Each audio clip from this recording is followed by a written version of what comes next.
BJP ছেড়ে তৃণমূলে যোগ দিলেন শহীদ মাতঙ্গিনী পঞ্চায়েত সমিতির সভাপতি সঙ্গীতা আদক মাইতি।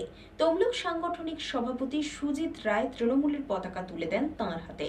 উন্নয়নের স্বার্থে তৃণমূলে যোগ জানালেন সদ্য বিজেপি থেকে তৃণমূলে আসা প্রার্থী। দীর্ঘ জল্পনার অবসান ঘটিয়ে বিজেপি ছেড়ে তৃণমূলে যোগ দিলেন শহীদ মাতঙ্গিনী পঞ্চায়েত সমিতির সভাপতি সঙ্গীতা আদক মাইতি। বৃহস্পতিবার বিকেলে তমলুকের নিমতৌড়িতে তৃণমূল কংগ্রেসের জেলা কার্যালয়ে আয়োজিত একটি অনুষ্ঠানে তমলুক সাংগঠনিক জেলা সভাপতি সুজিত রায় তাঁর হাতে তৃণমূলের পতাকা তুলে দেন।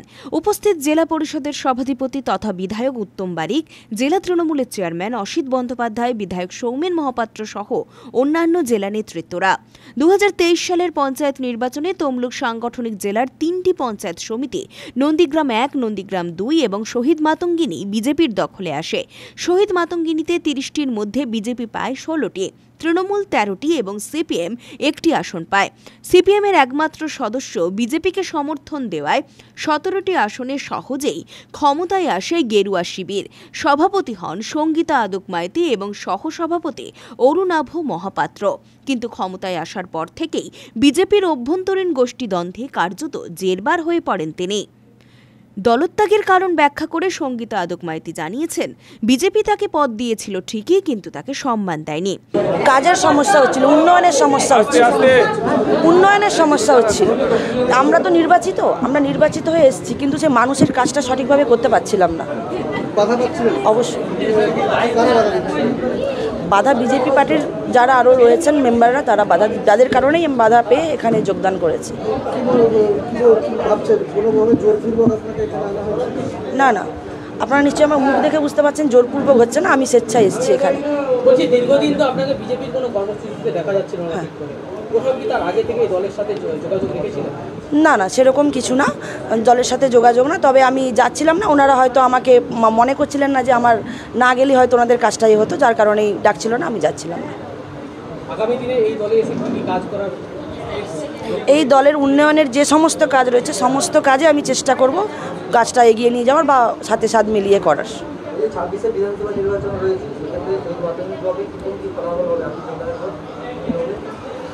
সেটা তো এখন থেকে বের করতে পারছি না, কারণ আমি তো আজকেই যোগদান করলাম।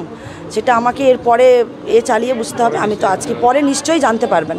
এই প্রসঙ্গে তৃণমূলের জেলা সভাপতি সুজিত রায় জানিয়েছেন, মমতা বন্দ্যোপাধ্যায়ের উন্নয়নমুখী নীতিকে আস্থা রেখেই সঙ্গীতা আদক মাইতি তৃণমূলে এসেছেন।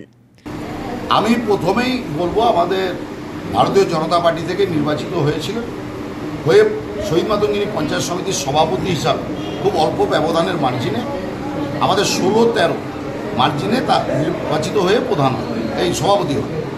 তিনি আজকে ঠিক 14 তারিখ 2 বছর আগে আজকের দিনে তিনি শপথ নিয়েছিলেন পঞ্চায়েত সমিতির সভাপতি হিসাবে। ঠিক 2 বছরের মাথায় 14ই আগস্ট তিনি মমতা বন্দ্যোপাধ্যায়ের উন্নয়নে নিজেকে সামিল করার জন্য তৃণমূল কংগ্রেসের আদর্শে দীক্ষিত হয়ে তিনি আজকে ভারতীয় জনতা পার্টি ছেড়ে তৃণমূল কংগ্রেসে যোগদান দিলেন।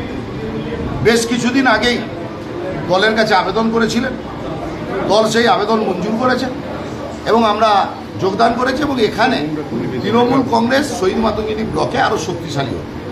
পঞ্চায়েত সমিতি আমাদের হাতছাড়া হয়েছিল, সেই পঞ্চায়েত সমিতির সভাপতি হলো। আগামী কয়েকদিনের মধ্যেই, 20 থেকে 25 দিনের মধ্যেই আমরা স্থায়ী সমিতিতে অনাস্থা ডেকে আমাদের কর্মাধ্যক্ষ যে আছে সেই কর্মাধ্যক্ষই তৃণমূল কংগ্রেসের যারা সদস্য তারা সেই কর্মাধ্যক্ষের দায়িত্ব নেবে। একটা জিনিস বলুন, একটা সময় বিজেপি তাপসী মণ্ডল তৃণমূলে এলো, তারপরে পঞ্চায়েত সমিতির সভাপতি সঙ্গীতা মাইতি সে তৃণমূলে এলো। তো এই জায়গায় কোথাও কি বিজেপির একটা পূর্ব মেদিনীপুর জেলায় একটা ভাঙন বা একটা কোথাও একটা অস্বস্তিকর পরিবেশ? ভারতীয় জনতা পার্টিটা শুভেন্দু অধিকারীর নেতৃত্বে কেউ করতে চাইছে। ভারতীয় জনতা পার্টি কোনো আদর্শ নীতি নেই, কোনো উন্নয়নের কথা নেই। হিন্দু মুসলিমের বিভাজন করে ভারতীয় জনতা পার্টি পশ্চিমবাংলার ক্ষমতায় আসতে চাইছে। ত্রিস্তরীয় পঞ্চায়েত ব্যবস্থায় যারা দাঁড়িয়েছিলেন, হয়তো আমাদের কোথাও ভুল ছিল, আমরা ভুল স্বীকার করছি।